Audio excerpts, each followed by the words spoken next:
Welcome back to Storybook Nate. Today, we are reading Emma and the Whale by Julie Cage and Lee White.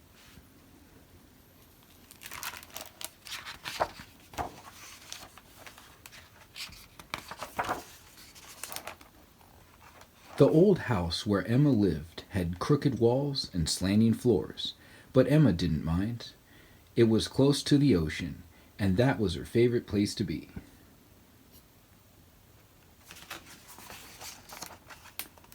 After school, Emma always took her dog Nemo to play at the beach. They combed the shore for shells and stones and sea glass. At low tide, that's when they found the best treasures. Sometimes Emma saw whales in the water. Sometimes she saw dolphins.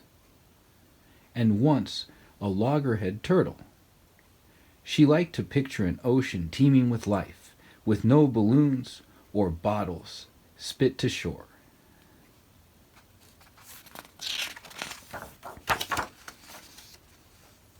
Emma often imagined traveling back to olden times, when whalers had lived in her seaside hamlet.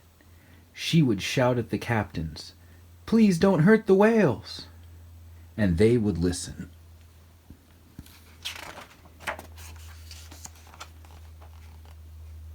One foggy day, Emma grabbed a small bucket because the tide was low and her green jacket because she thought it might rain. She and Nemo headed down Beach Lane toward the ocean. Emma felt droplets on her cheeks. She smelled the salty air. The sea and the sky swirled together as she skipped past the misty dunes to the shoreline.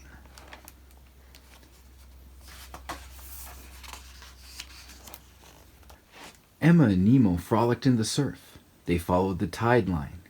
They sank their toes in the sand. The drizzle began softly, but Emma had her cozy wool sweater and her jacket to keep her warm. "We're having minestrone soup and rosemary bread for dinner," she thought. "I'll turn around soon."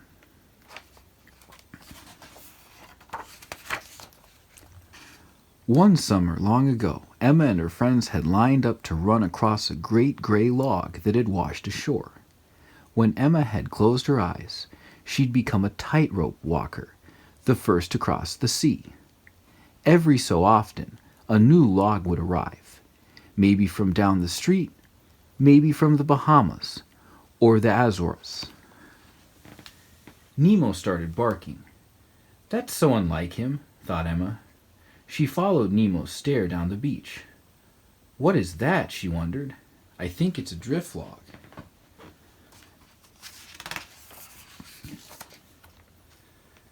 Then she realized, it's not a log, it's a whale.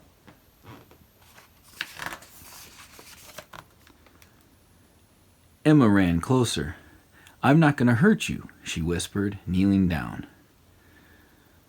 The whale stretched across the sand, a dark body, tail, flippers, and pectoral fins. Emma looked at its big black eye. The wide-eyed whale stared back. "You must be a baby. I'm a friend. I will help you." "Thank you." The whale's voice sounded in her head. "Did you just speak to me?" "I did," Emma felt the whale reply.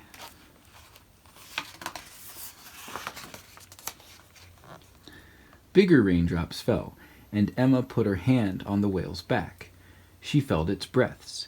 She saw its blowhole. Emma felt the suffering in that big body. She couldn't say how, but she knew the whale was a girl, like her. "I have to get you back to the water," Emma said.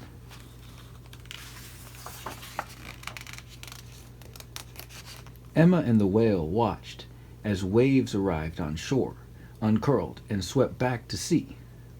"The ocean never stops," Emma marveled. The tide was coming in. It reached a flipper. "The water's rising," she said. "Soon you can swim home." "I'm scared." "Don't be," Emma replied.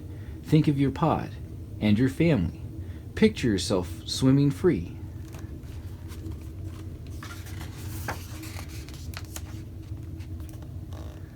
She touched the little whale. It's time. The little whale was even heavier than she looked. Emma pushed hard and tumbled onto her. I'm sorry. Emma's eyes welled with tears. She took a deep breath and tried again. I can do this. As the waves unrolled, Emma pushed and pushed and pushed. The whale began to wriggle. The surf swirled around them. The water got deeper, and the ocean did the work.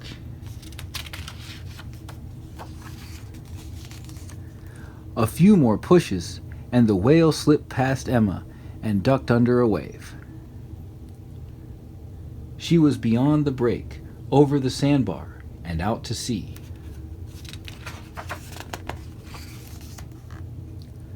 Emma saw the whale look back. A bit beyond, another whale hovered. That must be her mother. Emma stood stunned, breathless and sopping wet. She watched the whales swim off together. Goodbye, she called. Goodbye, goodbye, goodbye. The whale's song rang.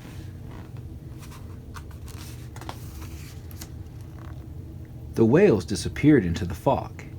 Emma remained in the shallowest water. Nemo lingered on the sand. Nemo, Emma shouted, and ran to her dog. She hugged him tightly. And they started for home.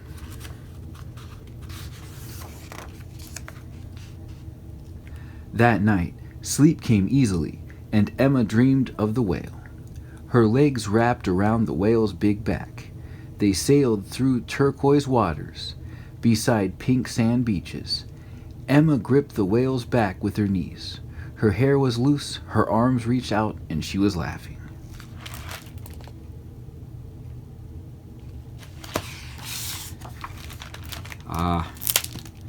And now we've reached my least favorite part of the book. No more book.